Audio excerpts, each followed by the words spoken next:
Steno Wale Babu welcomes you. Shorthand dictations in male and female voice from all sources like magazines, speeches, and editorials at various speeds up to 120 WPM for various departments like SSC, DSSB, CRPF, Delhi Police, etc. Please like, share, and subscribe the channel. Thank you. Exercise number 18.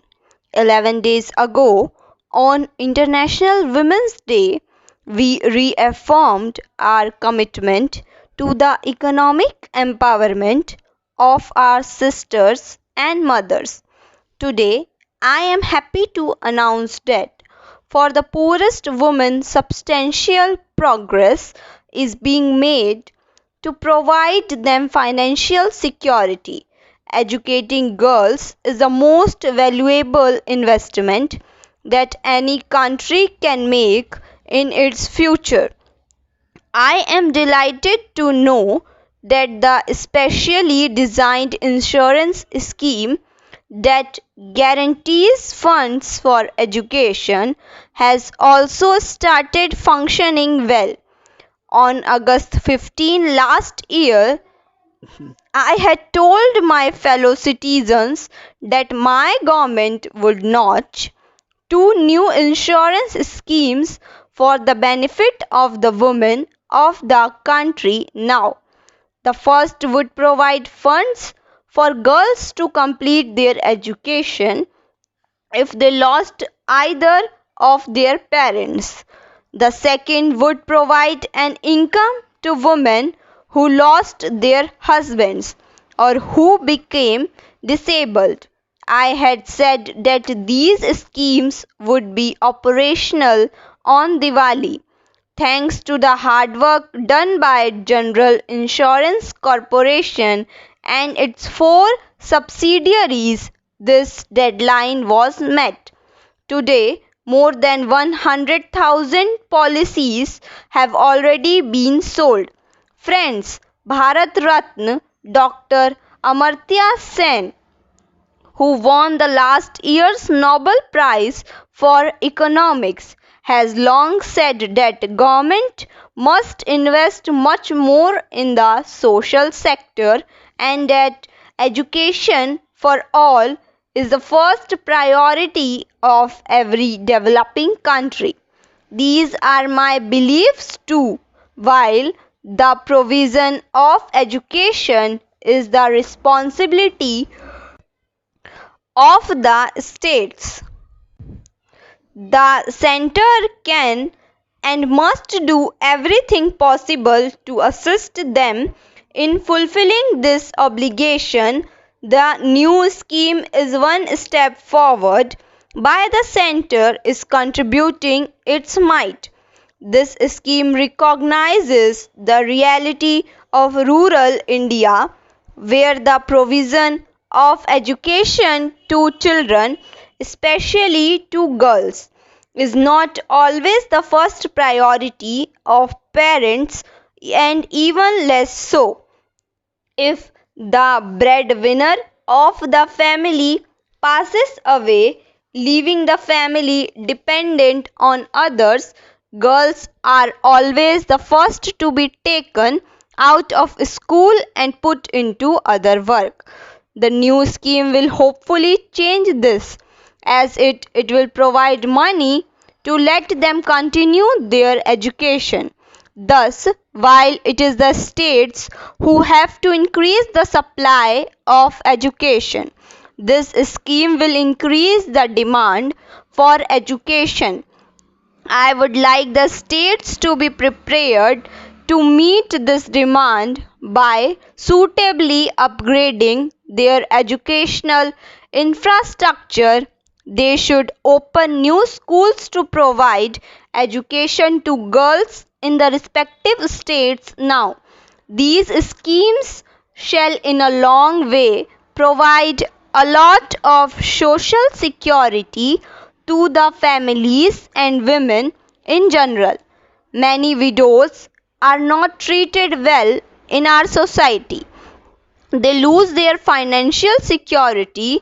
They are forced to depend on others who may exploit them in every way.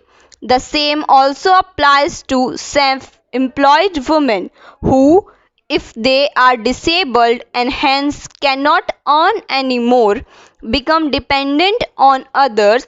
The new insurance policy for women will provide some financial help and hence independence to our women folk. These two schemes will thus achieve an important social objective, providing a safety net to our mothers, sisters, and daughters. The best part is that they do so without the government having to spend any money. This is done through the miracle of group insurance, where by paying nominal sums by everyone ensures that the small proportion who need the money will get it. Friends, there is a big debate about insurance sector reforms. We hope to allow new Indian insurance companies to enter the market soon and compete with the existing players. What is forgotten, though, is the contribution of the existing players. They have expanded the insurance market and have provided risk cover to all kinds of businesses and people. What is important, though, is that they are also providing this risk cover to the poor and the powerless. By these and other schemes, I compliment them for this. Provision of these schemes, however, is not an obligation forced on them by an unwilling owner. The government, rather thanks to their competence, these schemes are viable on their own. I would like that all future insurance companies also show their commitment to every section of society. They must compete with the existing players in providing better risk coverage to the well off. At the same time, they must also compete in providing coverage to the poorest.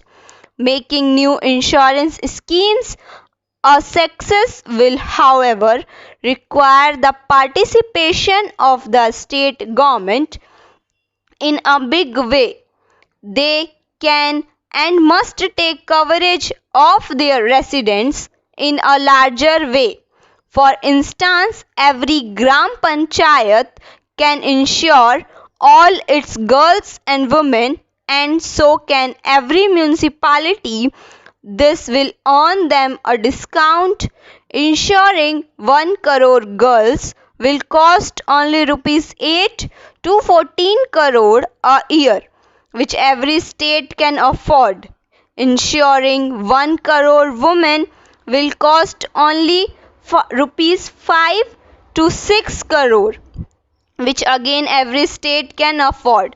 States must collaborate with the General Insurance Corporation and its affiliates in ensuring better delivery to these schemes. No widow or disabled woman or orphan girl should have to go to some distant office and furnish all kinds of papers to some uncaring official to show that she is eligible to receive the benefits. Thank you.